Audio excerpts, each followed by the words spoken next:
ఒకానొక కాలంలో మహాదేవుడు శివుడు హిమాలయ పర్వతాలలో లోకహితాన్ని కాంక్షిస్తూ సృష్టి స్థితి లయల రహస్యాన్ని ధ్యానిస్తూ తదేకమైన ఘోర తపస్సులో లీనమై ఉన్నాడు. ఆ తపోశక్తి వలన లోకమంతా శాంతి పరవశంగా ఉండేది. అయితే అదే సమయంలో దైత్యకులంలో జన్మించిన బాణాసురుడు తన బలగర్వంతో మదించినవాడై దేవలోకాలను, ఋషుల ఆశ్రమాలను, యజ్ఞయాగాదులను ధ్వంసం చేస్తూ మూడు లోకాలను భయాందోళనకు గురిచేశాడు. బాణాసురుని పీడ భరించలేక దేవతలు, మహర్షులు అందరూ క్షీరసాగర నివాసి శ్రీమన్నారాయణుని శరణు కోరారు. వారి దుఃఖం విన్న విష్ణుమూర్తి సర్వజ్ఞానిగా ఒక ఉపాయాన్ని ఆలోచించాడు.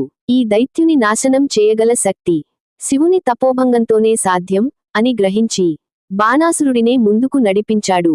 హిమాలయాల్లో తపస్సు చేసుకుంటున్నా శివుణ్ణి ఒక్కసారి కళ్లల్లో కళ్ళు పెట్టి చూసిరా, అప్పుడు నీ గొప్పతనం తెలుసుకుంటామని చెప్తాడు. బలగర్వంతో మదించిన బాణాసురుడు హిమాలయాలకు చేరి తపస్సులో ఉన్న శివుని దగ్గరకు వెళ్లి, ఓ మహాదేవానన్ను చూడు అని ఎంత పిలిచినా శివుడు ధ్యానభంగం చేయలేదు. అప్పుడు దైత్యుడు అహంకారంతో నాకెవరి భయం అని గర్వించి శివునిపై తన కాలు మోపాడు. ఆ క్షణమే సర్వలోకాధారుడైన శివుడు కోపోద్రిక్తుడై ధ్యానాన్ని విరమించి తన మూడో కన్నును మొదటిసారిగా తెరిచాడు. ఆ మహాతేజస్సు నుండి ఉద్భవించిన అగ్ని క్షణమాత్రంలోనే బాణాసురుని భస్మం చేసింది.